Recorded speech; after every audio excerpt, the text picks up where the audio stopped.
이는 시장의 의구심을 단칼에 끊어내고자 하는 압도적인 자신감입니다. 들어올 테면 들어와 보라는 뉘앙스를 주는 대담한 접근인 것이죠. 롯데의 강력한 의지가 있었습니다. 안녕하세요, 김경필입니다. 최근 경제 관련 유튜브 채널들의 영상을 보고 가슴이 철렁 내려앉으신 분들 많으시죠? 특히 롯데그룹의 상징인 롯데월드타워까지 담보로 내놨다라는 이야기를 들으면 당연히 눈길이 가고 궁금할 겁니다. 여기서 잠깐 롯데월드타워가 롯데그룹 내에서 가지는 입지와 의미를 한번 짚어볼까요? 롯데월드타워는 단순히 높고 비싼 빌딩이 아닙니다. 창업주인 고 신격호 명예회장 때부터 기획되어서 무려 30년 가까이 매달려온 롯데그룹의 전체의 일생일대 수건 사업이었습니다. 세계 최고의 무언가가 있어야 외국 관광객들이 한국으로 오지 않겠냐라는 뜻을 따라 결국 롯데월드타워는 성공적으로 준공되었죠. 현재는 롯데지주와 주요 계열사들이 입주해 있는 롯데그룹의 심장 그 자체이기도 합니다. 이런 그룹의 뿌리이자 자존심을 담보 테이블에 올려놨다는 것은 우리가 이 빚을 못 갚아서 건물을 날리는 일은 결코 없다는 완벽한 확신의 표현입니다. 이런 의미를 갖는 롯데월드타워를 담보로 걸었던 롯데케미칼. 이유가 뭘까요? 2016년 이후 화학산업은 신규 증설 누적에 따른 공급 과잉으로 수급이 악화되고 중국의 자금률 향상에 따라 손익이 저하됐습니다. 이로 인해 롯데케미칼이 2조 원 규모의 공모회사체의 사채 관리 계약 조항 내에 실적 관련 재무특약을 미준수하게 된 겁니다. 계약의 기준을 못 지켰으니 채권자들이 돈 당장 갚아라고 할 수 있는 권리가 생겼습니다. 여기서 롯데는 구차한 변명 대신에 대한민국 최고의 자산인 롯데월드타워를 담보로 내놓게 된 겁니다. 여러분 한번 생각해 보세요. 정말 상황이 안 좋은 기업이 그룹의 핵심 자산을 선뜻 담보로 내놓을 수 있겠습니까? 못합니다. 롯데월드타워를 담보로 걸었다는 건 우리는 이 위기를 넘길 충분한 체력이 있고 타워라는 확실한 담보가 있으니 안심하고 기다려라 라는 메시지를 시장에 가장 강력하게 전달한 겁니다. 즉, 얼마나 급했으면 타워까지 걸어 라는 생각이 들 필요가 없다는 거예요. 오히려 이는 시장의 의구심을 단칼에 끊어내고자 하는 압도적인 자신감입니다. 들어올 테면 들어와 보라는 뉘앙스를 주는 대담한 접근인 것이죠.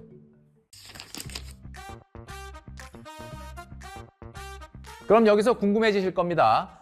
롯데가 담보로 내놓은 롯데월드타워 도대체 가치가 얼마나 될까요? 우선 2016년 완공 당시 롯데월드타워의 건설 비용만 약 3조 8천억 원이었습니다. 최근 부동산 업계와 금융권에서 평가하는 롯데월드타워의 가치는 무려 6조 원에서 최대 7조 원에 달합니다. 이와 같은 현재 가치는 롯데월드 개장에 투입됐던 건설비에 국내 최고의 랜드마크로서의 무형적인 가치, 호텔과 백화점, 전망대 등 다양한 시설을 포함한 복합 건물의 가치, 서울 핵심 상권인 잠실에 위치한 미래 부동산의 가치 등을 종합적으로 고려한 것이고요. 올해 2월에 약 500만 명이 방문하면서 랜드마크로서의 가치를 입증하기도 했죠. 문제가 됐던 롯데케미칼의 회사채 규모가 2조 원 규모였죠. 7조 원짜리 타워 하나만으로도 그 빚을 3번 갚고도 남는 수준입니다. 이렇게 막대한 가치를 지닌 7조 원짜리 그룹의 심장을 선뜻 내놓을 수 있었던 배경에는 위기를 정면 돌파하겠다는 롯데의 강력한 의지가 있었습니다. 우리 그룹은 이 빚을 책임질 완벽한 능력이 있으니 흔들리지 말고 믿어달라라는 가장 확실한 시그널을 시장에 던진 겁니다. 대체 어떤 사정이 있었고 지금은 이 상황을 어떻게 극복해 나가는지 롯데 관련 각종 이슈들을 하나씩 분석해 보면서 팩트 체크를 해보도록 하겠습니다. 그럼 그룹 차원에서 롯데월드타워라는 압도적인 카드를 꺼내들며 적극적으로 지켜낸 롯데케미칼의 진짜 기초 체력은 어떤 상태일까요? 당시 시장에서 가장 크게 걱정했던 부분은 거액의 빚을 당장 갚을 수 있느냐라는 것이었습니다. 하지만 실제 장부를 뜯어보면 롯데케미칼의 자체적인 부채 상환 능력은 아주 충분한 것으로 확인됩니다. 최근 공시된 롯데케미칼의 2025년 사업보고서를 보면 회사가 보유하고 있는 현금 및 현금성 자산만 약 1조 8,703억 원에 달합니다. 여기에 현금화가 용이한 단기금융상품 8,244억 원을 더하면 가용할 수 있는 현금성 유동성만 무려 약 2조 7천억 원 정도를 확보하고 있는 상황입니다.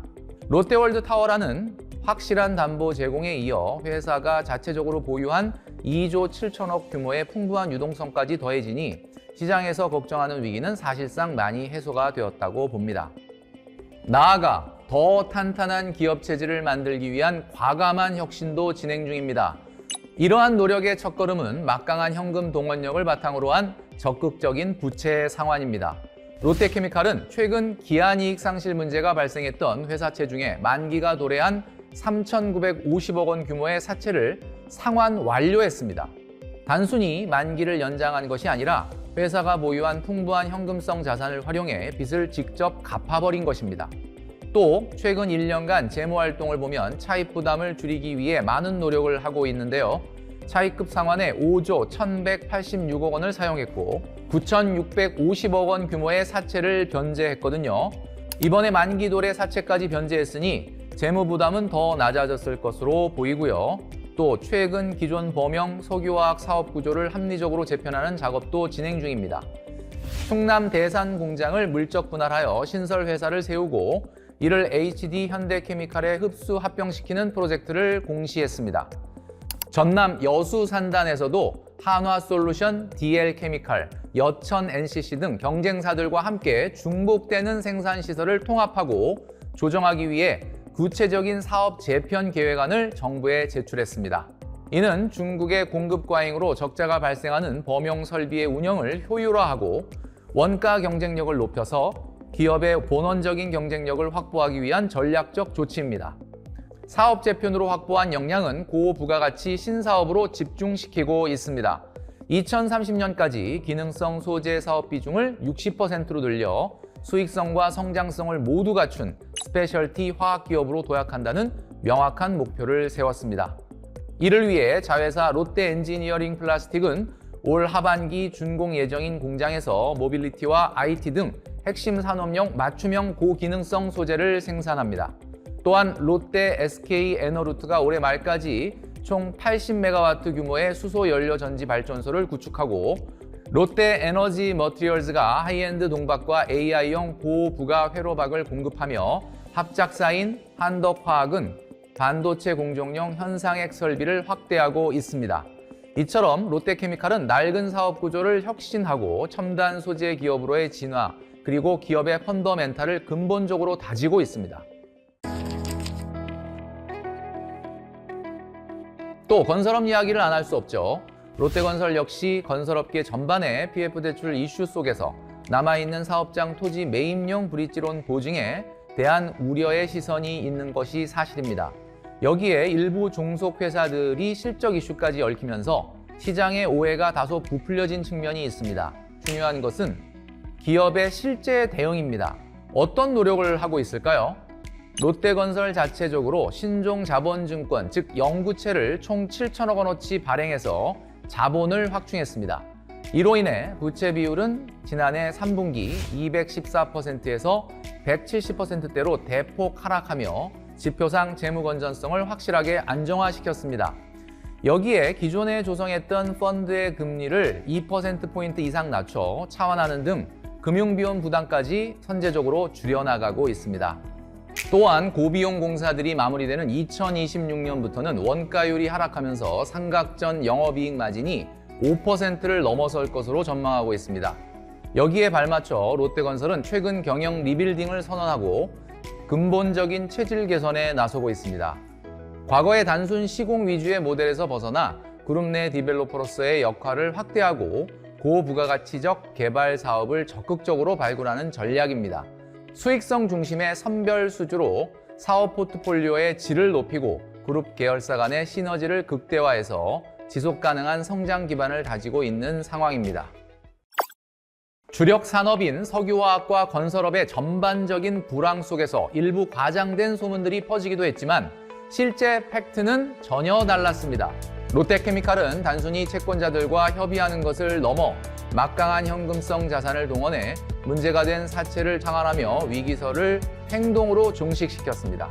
또한 대산과 여수 공장의 과감한 구조조정을 통해 범용 설비를 효율화하고 고부가가치적 스페셜티 화학기업으로 전환을 시작했죠.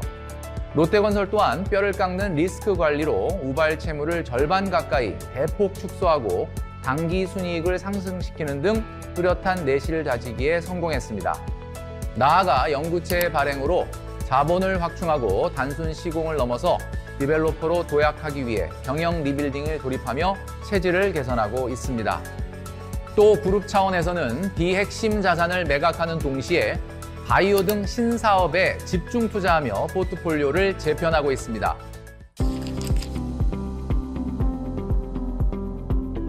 우리가 현명한 투자자로서 혹은 경제를 바라보는 시청자로서 반드시 기억해야 할 원칙이 있습니다. 공포는 언제나 팩트보다 훨씬 크고 빠르게 퍼집니다. 누군가 악의적으로 퍼뜨린 찌라시나 유튜브의 자극적인 썸네일에 휩쓸려 패닉에 빠지기 전에 오늘 제가 보여드린 것처럼 재무제표에 찍힌 진짜 숫자와 그룹의 공식적인 대응 상황을 차분하게 교차 검증하셔야 합니다. 팩트나우 김병필이었습니다. 감사합니다.